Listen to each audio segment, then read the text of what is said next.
So we're only a few days away from the early access launch of Path of Exile 2, and one of the most important parts of the early access launch is the massive amount of endgame content, endgame systems, and massive amounts of complexity, especially if you're new to Path of Exile. So in this video, I want to go over every one of these endgame systems and try to give an overview that makes these systems a bit more simple to understand. Now this video is more going to be for people who aren't Path of Exile 1 players or haven't played it a lot. So people who don't have much information on a lot of these systems, because most of the endgame systems in Path of Exile 2 were present in Path of Exile 1, usually being one of the main mechanics of one of their leagues over the past 10 years. They're obviously going to be changed up a lot in terms of the bosses, the enemies, the loot, some of the progression systems, but the content of the system itself are primarily things from POE 1. So if you're a POE 1 player, you probably have a decent understanding of a lot of these systems, and you probably don't really need to watch this video, but my channel has been primarily focused on Diablo 4 up until this point, so there's probably going to be a lot of people watching this that have never played POE 1 or not played a lot of it. I personally haven't played a lot of POE 1 either, and I've actually watched a lot more content on POE 1 than I've played of it, so I have a small understanding of the systems from POE 1, but hopefully this video will give a good enough understanding of these systems coming into POE 2. Now starting off, there are a few things that are present within pretty much all of these endgame systems. First off being that pretty much every single piece of endgame content has its own passive tree where you partake in that endgame content and you can earn these passive points to put into a tree focused on that piece of endgame content that allows you to augment the rewards or how many enemies are spawning or how many elites there would be in this content. So you can augment a bunch of different pieces of that content just by partaking in it. And something that also ties into that is that pretty much every single one of these pieces of endgame content also has their own boss specific to that content that'll have its own unique drops that'll usually be summoned by some type of currency you get from that content. And defeating these bosses is usually how you progress further into that passive tree specific to that content. So one of these systems is called Breach. You go and partake in Breach, you'll be able to earn some of these passive points, and then at some point you won't be able to progress any further into the tree. You'll have to go defeat the boss specific to breaches. You can further progress into that passive tree even more, and as you defeat more difficult versions of the boss, you could progress into the passive tree even further. This also has the effect of pushing you towards being more specialized into certain pieces of content. Like you'll have a lot of people that kind of specialize into one piece of endgame content they like, and that's what they focus on, so they can keep progressing into that skill tree, which will allow you to just get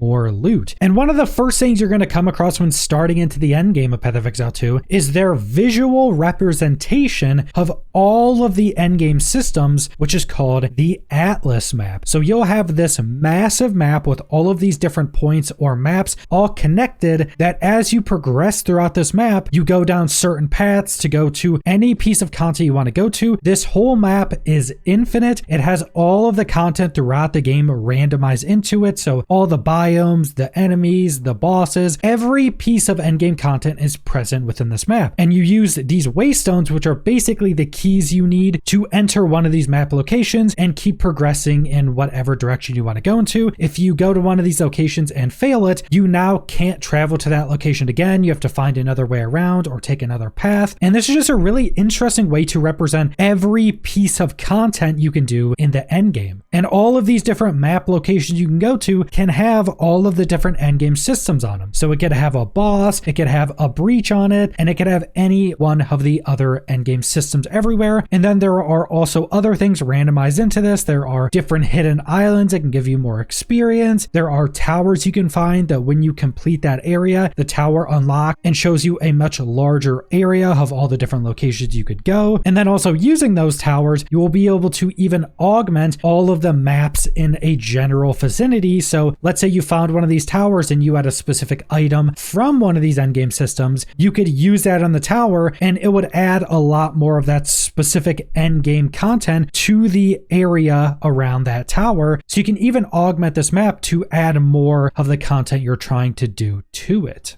And while all of the other main endgame systems are present within the Atlas map, there are also a few other things that aren't part of any of these other big endgame systems, but are more randomized, smaller elements you can come across when progressing throughout the Atlas map. And there's 3 different ones they showed off outside of the towers we already talked about. There are these precursor artifacts where you defeat all of the enemies around it and you will get a buff. These are basically just a buff shrine that can give you like increased experience or different stat buffs. Then you have strong boxes, which are these random chests you can find that have different loot labeled on them. Once you activate them, a bunch of enemies spawn, and these enemies can be much more difficult or less difficult depending on what augments are present on this strong box. You can also craft directly on this strong box. You can use any of your crafting items and say add more loot to it, which would add more difficult enemies or anything like that. And then there are also these monsters frozen in essences you can find, and you release them from the essence, defeat them, and you can gain these essences, which are some of the crafting materials, things that allow you to say upgrade the rarity of items. And again, those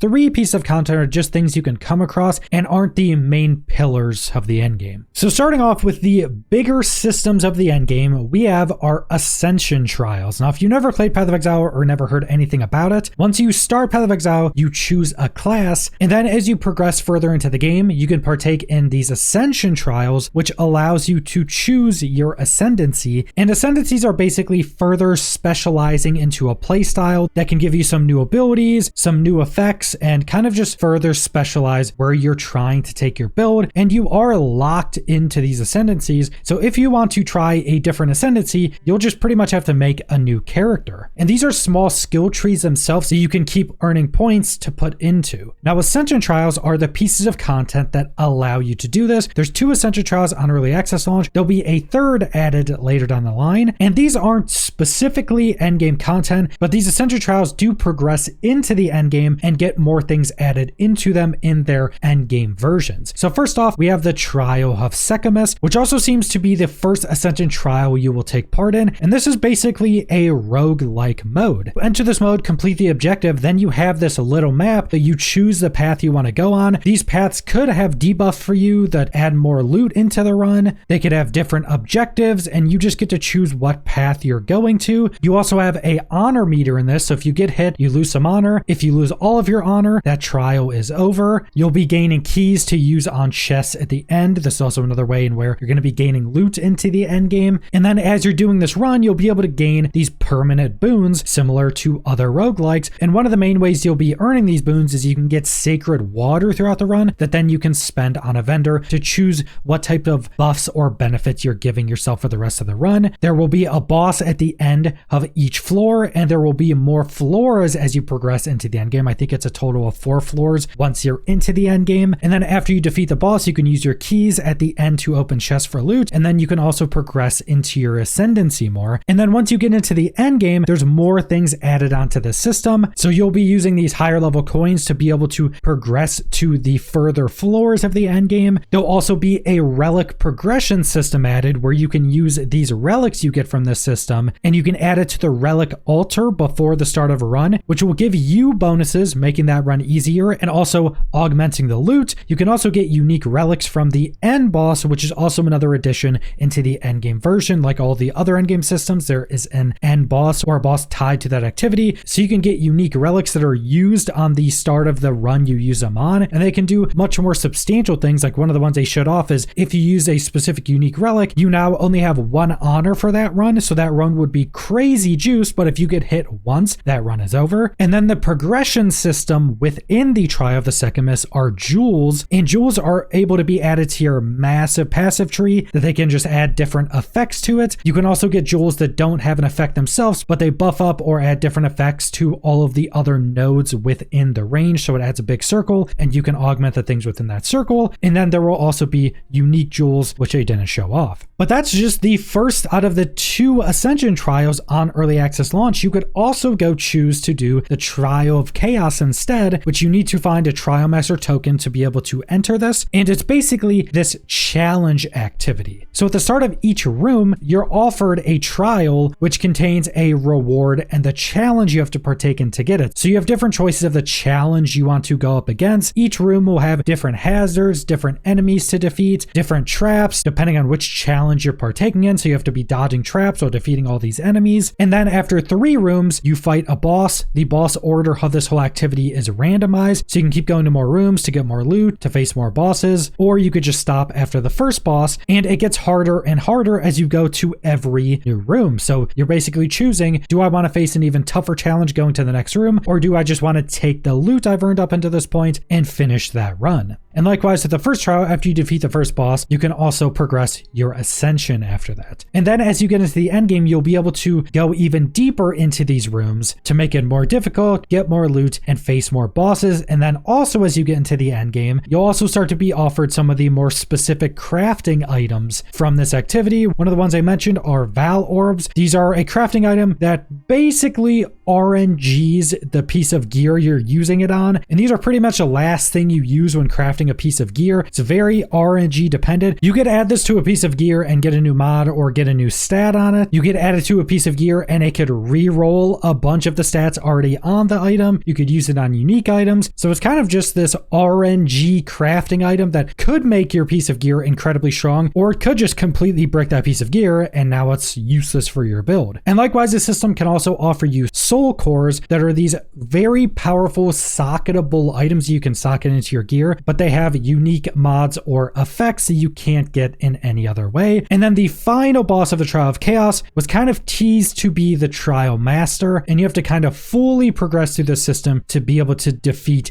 that big endgame boss of the system. And next up, we have the big endgame systems that you'll just be finding all over your Atlas map, starting with Breach. And this is a tear in the fabric of reality. And when you interact with this, it spawns this big ever expanding circle. And as it expands, you'll find demons in this tear of reality, and defeating these demons will keep the circle expanding. So you have to keep defeating more demons for the circle to keep expanding, to keep defeating even more demons. The more demons you defeat, the more loot you're going to be getting. So it's kind of this race against this expanding circle to make sure you keep defeating more and more demons. So it seemed like a much more faster paced piece of content. You want to keep up with the pace of this circle so you can just keep defeating more and more demons. There are also these things called clasping hands that you basically step on that pop out even more loot when you're inside of one of these tears. And then there are a bunch of different items you can get from this. Now, I already briefly mentioned these tablets you can obtain, which you can pretty much get these for any piece of content. And these tablets are what you can use on the different towers from your Atlas map, where you go to that tower, you defeat the objective, and you can use this tablet on that tower. And when that tower activates and reveals an area, it will also spread Breach to a lot more of the maps around that tower. So doing a lot of these pieces of endgame content, getting one of their tablets will also allow you to sustain doing more of that endgame content by taking it to one of those towers. And then we also have the progression system within Breaches, which are catalysts, which are these currencies you can get that will increase the quality of your rings or amulets by increasing their mods or increasing their stats. So you're basically just able to get these catalysts and buff up your rings and amulets. You can also find Breach specific rings that can be increased even more from catalysts. So it's basically these rings you only find at Breaches that can be buffed even further beyond what normal rings or amulets could. And then, like all the other systems, there is an end boss of Breach. So you have to find all of these Breach splinters. Once you find enough, which I think is 300, you craft a Breach stone, and that's where you're able to go defeat the Breach end boss. And again, like all the other systems, there is a skill tree that you're progressing into while partaking in Breaches. Once you get to a certain point, you have to go defeat the Breach boss to continue to progress even further. And then next up, we have ritual altars. So you can find these altars, and there is a radius around it that defeating enemies within that radius will basically suck them up into the altar. And once you activate that altar, it respawns every enemy you defeated within the altar's area. So you have to defeat them again, and anything you defeat at that altar, so after you activate it, you'll then earn tribute that you can spend at the altars to buy different pieces of gear or different currency or crafting items. And there are ways to keep manipulating this, so the further and further you progress, say in a map, it starts to build up all of those enemies at the altar. So later in runs, you could pop an altar and it would just have a ridiculous amount of enemies around it. And then one of the altar specific items you can get are called omens, which are for meta crafting, as they describe it. Basically, you use these omens on other crafting items that then you use on pieces of gear to just allow you to do even more crazy things with crafting on items items or even crafting on pretty much anything else in the game, like tablets or the strong boxes you can find. Basically, you can craft on everything in PoE, and this allows you to craft on the crafting items that you can then use on pretty much anything. And then the Ritual Altar system will also have its own boss, its own skill tree, like every other system. And then we have a Delirium. You find these basically broken mirrors into kind of another dimension. Once you activate it or enter it, all of this mist will spawn that holds a bunch of different monsters within, and you want to stay within the mist so you can keep defeating more and more enemies to get more and more loot. Now, as you go further into the mist, enemies become more difficult but give you more loot. So you're gonna have to decide how far you want to keep going. If you just fought, say, like a rare enemy or something that was super difficult, maybe you don't want to keep going further in, and maybe you just want to leave it there. And while you're partaking in Delirium, you can also find these simulacrum splinters, which basically takes you to this wave mode activity that every wave enemies come in. After you defeat that wave, you get rewards, but you can keep going, and every new wave becomes more difficult but gives more rewards. And as you get further and further into these waves, you can also start to come across these different bosses. And as you get further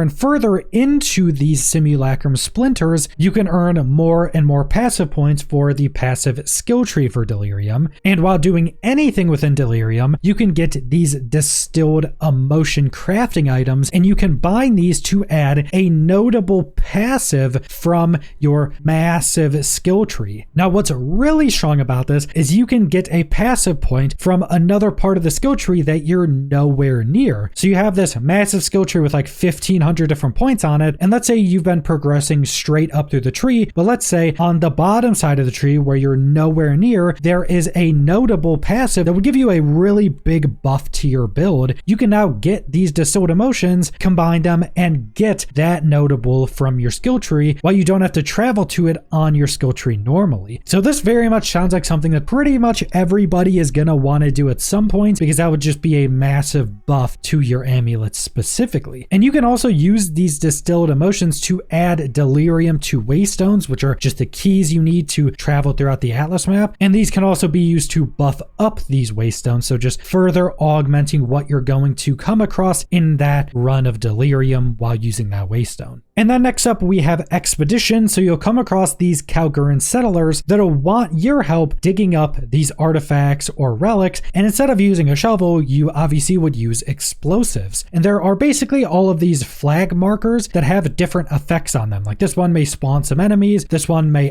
spawn enemies in a radius, this one may spawn a bunch of chests, this one may augment the different loot you're getting. So basically you want to use the amount of explosives you have access to, and you basically link them together, and you want to get as much out of these surrounding areas as you can, because you can't use explosives on everything. So you kind of want to pick and choose what enemies you're spawning, what augments you want on them, what type of loot you're trying to go for, and then you pop all the explosives. It blows up all of the areas you place on them and pops out all the enemies and chests and loot you were going for. And then you'll also be obtaining these relics while doing this, which you can use at these different NPCs to buy different pieces of gear or crafting items. And then while partaking in expeditions, you can come across these logbooks, which are basically giant expedition maps where it's a massive map just full of all of these markers, and you have a lot more explosives to use on these logbook maps. So you can have a much longer chain of explosives, but you have to be careful because as you start augmenting and choosing all these different rewards and enemies, it keeps buffing up these enemies, giving them different buffs and making them more